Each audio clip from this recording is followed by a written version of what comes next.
Quand vous pensez à la Finlande, qu'est-ce qui vous vient à l'esprit? Des saunas fumants, des aurores boréales dansant dans le ciel, ou peut-être ce titre de pays le plus heureux du monde. La Finlande, c'est tout ça, et bien plus encore. Mais derrière les cartes postales et les classements internationaux se cache une vérité plus complexe, une vérité que personne ne vous dit. Aujourd'hui, nous partons à la découverte de ce pays nordique, pour révéler ses paradoxes, ses secrets et les leçons qu'il a à offrir au monde. La Finlande est régulièrement couronnée pays le plus heureux du monde par le World Happiness Report. Mais qu'est-ce que cela signifie vraiment?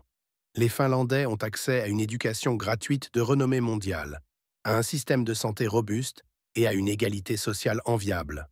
Pourtant, si vous marchez dans les rues d'Helsinki en hiver, vous remarquerez quelque chose: le silence. Les Finlandais sont réservés, parfois distants. Ici, on ne parle pas pour ne rien dire. Cette retenue, c'est une force, mais aussi une faiblesse. Le système éducatif finlandais est un modèle pour le monde entier. Pas de devoirs écrasants, des professeurs hautement qualifiés et un accent sur la créativité. Mais ce système cache une pression subtile. Les jeunes Finlandais doivent performer dans un monde globalisé, tout en restant fidèles à une culture qui valorise la modestie. Et puis, il y a la solitude. La Finlande est l'un des pays les moins densément peuplés d'Europe. Beaucoup vivent dans des zones rurales, loin des voisins. Cette solitude peut être apaisante, mais elle a un coût. Les taux de dépression et de suicide, bien qu'en baisse, restent plus élevés que la moyenne européenne. Le bonheur finlandais, c'est donc un équilibre fragile, un mélange de sécurité matérielle et de défis intérieurs. Pour comprendre la Finlande d'aujourd'hui, il faut plonger dans son passé, un passé marqué par une résilience extraordinaire. En 1939, pendant la guerre d'hiver, la petite Finlande, avec une population de seulement 3,7 millions d'habitants, a tenu tête à l'Union soviétique, une superpuissance. Contre toute attente, les Finlandais, armés de skis, de fusils et d'une connaissance intime de leur terrain, ont infligé des pertes massives à l'ennemi. Cette guerre a forgé l'identité finlandaise. Le mot sisu, intraduisible, incarne cet esprit. Une ténacité, une détermination à surmonter l'impossible. Mais ce passé a aussi laissé des cicatrices. La Finlande a dû naviguer entre deux géants, l'URSS et l'Occident, jouant un rôle de tampon géopolitique pendant la guerre froide. Aujourd'hui encore, sa proximité avec la Russie influence sa politique et sa mentalité. Si vous demandez à un Finlandais ce qui le définit, il parlera probablement de la nature.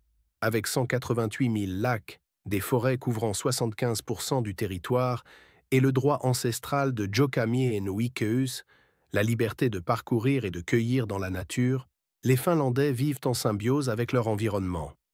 Mais cette relation n'est pas sans tension. La Finlande est un leader mondial dans la gestion durable des forêts, mais l'exploitation intensive du bois et les projets miniers dans le Grand Nord suscitent des débats. Les Samis, peuple autochtone du Nord, luttent pour protéger leurs terres ancestrales face à l'industrialisation. La Finlande, souvent vue comme un modèle écologique, doit donc relever un défi: concilier tradition et modernité. La culture finlandaise est un trésor caché, mélange de traditions anciennes et de modernité discrète. Prenez le sauna. Ce n'est pas juste un bain chaud, c'est un rituel social, presque spirituel. Mais il y a des aspects moins connus, parfois plus sombres. Par exemple, la Finlande a l'un des taux de consommation d'alcool par habitant les plus élevés d'Europe. Les longues nuits d'hiver et la culture de la retenue peuvent pousser certains à chercher du réconfort dans l'alcool. Et puis, il y a cette fameuse timidité finlandaise. Les étrangers s'étonnent souvent du silence dans les bus ou de l'absence de small talk. Mais pour les Finlandais, ce silence est une forme de respect, une manière de laisser de l'espace à l'autre. C'est une culture où l'authenticité prime sur les apparences. Alors, quelle est la vérité sur la Finlande? C'est un pays de contrastes, un bonheur réel mais nuancé, une résilience forgée dans l'adversité, une nature à la fois chérie et exploitée, une culture riche mais discrète. La Finlande nous enseigne que le bonheur n'est pas une destination, mais un équilibre. Elle nous rappelle l'importance de la simplicité, de la persévérance et du respect pour la nature, pour les autres, pour soi-même. La prochaine fois que vous entendrez parler de la Finlande, regardez au-delà des clichés. Derrière les saunas et les classements, il y a un peuple, une histoire, et une vérité qui mérite d'être découverte. Merci d'avoir exploré la Finlande avec nous. Si ce voyage vous a captivé, partagez la vidéo, laissez un like et abonnez-vous à notre chaîne pour ne pas manquer nos prochaines découvertes.